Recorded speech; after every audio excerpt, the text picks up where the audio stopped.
This is the Samsung Galaxy S10 Plus, one of the best phones released from Samsung 5 years ago. So how does it fare 5 years later? Well, I'll tell you what's good and what's not good about this 5-year-old phone to help you in your purchase decision as requested in our YouTube community tab. So as a phone's build quality, as mentioned in my 3-year revisited video of the Poco F3, this is yet another great time where slim smartphones were the real deal. While this means getting a smaller 4100 mAh of battery, more on my battery usage later. Once again, I appreciated the form factor a lot more compared to the thicker smartphone options released these days. Now another huge appreciation is towards the camera bump, because when the phone is laid down flat on a table, you can type away to your heart's content without worrying about the phone wobbling at all, something that once again is quite unheard of in year 2024. Then the phone's camera design is a landscape style camera bump instead of the vertical ones on the previous S9 Plus and the future S20, which is another thumbs up for me. Then the silver trim also gave it a nice premium look. It also finishes off with a ceramic back panel that tints a spectrum of colors when light is reflected on it. And it was one of the best smartphone finished 5 years ago and is probably still one of the best right now. Then in terms of using the phone daily, not only it felt great in my hands because of its slim form factor, but also the fact that it doesn't attract any fingerprints was also a huge plus, even though the side frames has a silver finish. So what is the frame made of? Well, some say that it's aluminium, some say it's high quality steel. Either way, I would give full points for the phone having a great build quality overall. So yes, overall I would say that this phone has a very good overall design and build quality. But in terms of things that I could not get used to was the placement of the power button where it is on the top right of the phone. And even for someone who has a medium-sized hands, I could not get used to the higher power button. Now this is one of the smartphones that I never had a phone case. Thankfully, I did not drop the phone. But there was a little scratch at the front of the screen. Don't know how it got there. But other than that, the phone is in a very good condition. Now if you're wondering what does the other button over here does, well, remember Bixby? Yup, that is the dedicated Bixby button.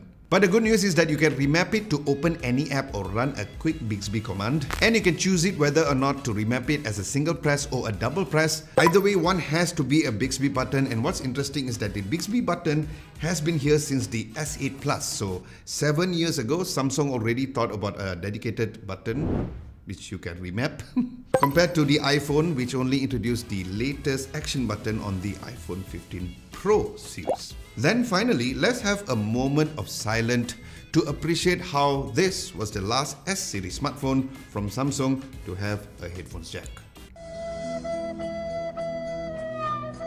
Then another thing that was very well appreciated, especially since it is pretty non-existent these days, is the dedicated micro SD card slot. Now as for the phone's display, the good news is that the phone screen still looked great, whether or not it was used during the day or even at night. Using the phone outdoors under a bright sunlight like even here in the studio was still very visible too. Now the touch sensitivity was also really responsive and great, and the ultrasonic fingerprint sensor was quick too, even if your hands are wet. Now watching videos on the phone still was a great treat. It has Widevine L1 certification on Netflix and HDR10 capabilities, and the resolution can also be set to WQHD Plus if you want to, but I wouldn't recommend that since it does take a chunk of the phone's battery. But don't worry, I will dive in deeper into my overall battery test using this phone. So for now, I would say just stick to the FHD Plus because the dynamic AMOLED screen is still top notch. Now speaking of notches, another thing that came and went this phone is the front double camera system, which brings us to our next topic, which is cameras. So let's immediately talk about these front cameras and find out why exactly Samsung got rid of it, because nowadays the wide angle view and also the shallow depth of field can be done in software. So is there a real need for them? Well, based on these sample photos, I would say that no, it is not needed. Because while the quality of the images was really nice with great dynamic range and background blur, but the edge detection was not the best compared to something which uses a software in this year's smartphones. And when changing from the regular selfie to the live focus selfie, which was Samsung's version of portrait mode long time ago, there was a difference in the overall color of the image, where the image was desaturated but while maintaining the dynamic range. As for selfies at night, the images were just decent, but there was also an option to use the night mode for the front front camera, which does look a bit brighter, so I would recommend to use the night mode for the front camera selfies. But overall, the quality was nowhere as good as the daytime shots, especially for the age detection for the night selfie on the live focus or the portrait mode. Now, one small gripe and something for you to take note of is while taking selfie photos is the placement of the volume rockers. They are higher than usual, so I had to use the shutter button in the app instead of using the volume rockers. And since the camera lenses are at the side, it did take me a while for me to get used to the fact that it is not in the middle, so keep that in mind. Now, video-wise, the front video camera shoots up to 4K and the image stabilization was very good, and so was the overall video quality for the front camera, and the night selfie video was quite decent too. Then where the phone's camera really shine is for the rear lenses, but make sure for nighttime photos to wipe the rear lenses clean because it does get smudges pretty easily over here. So the ultra-wide photos look really great during the day and night with no barrel distortion or softness at the edges. The main lenses also turned out really good with a very well balanced photo, handling the overall contrast well during the day and the overall highlights at night too. Since there is a dedicated telephoto lens, so the 2x zoom also looked amazing.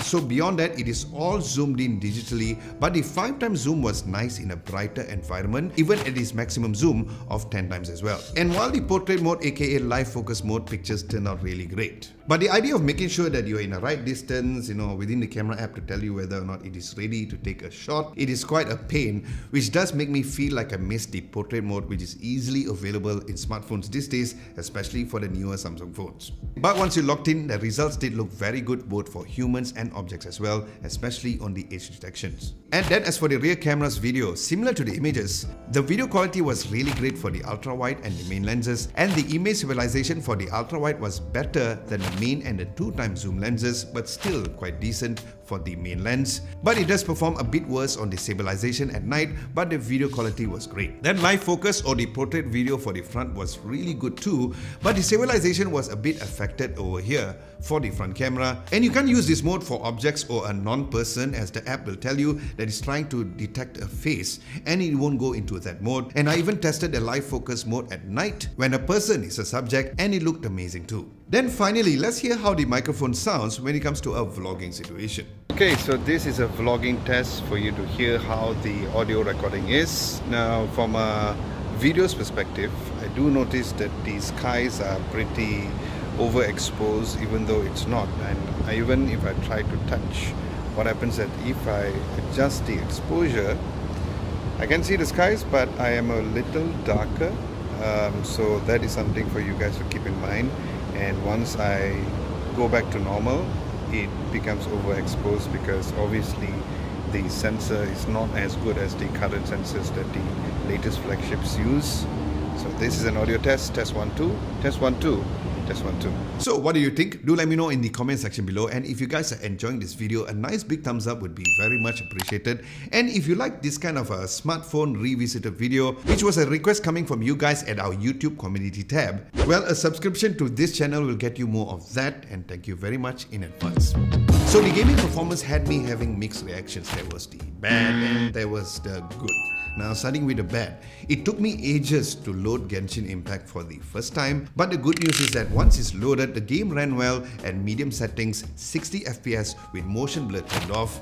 Now, gaming for long periods was really comfortable because of its slim form factor, but it was a little annoying after about 15 minutes of continuous gameplay because the phone did start to become really warm and the battery drain was very noticeable too. Then from then onwards, there are certain parts where the game was a little jittery, and once the phone cooled down, it was smooth sailing all the way.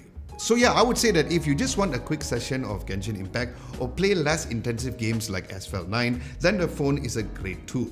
Now, if you find yourself lost in everything mentioned in this video, don't worry, because there's a written version of this entire video at our website at www.adamlobo.tv. Links to that will be down below. Alright, now that is dark. Let's talk about two areas which I did not like about the phone, which is the battery and the overall software experience. Now expected, since the phone only comes with 4100 milliamps, I would already expect a poor battery performance, especially if you raise the resolution of WQHD+, as I was only getting about 3 hours plus of screen on time when I was at 10% battery with dark mode turned on. However, switching over to the FHD+ resolution, the screen on time was significantly better at about 5 hours and 20 minutes, so that was the saving grace to get the best screen on time on the phone. Next, let's talk about the software. As of the recording of this video, it is on Android 9 with One UI version 1.1, and the last security patch was on the 1st of October 2019. Since then, there has been nothing, so keep that in mind.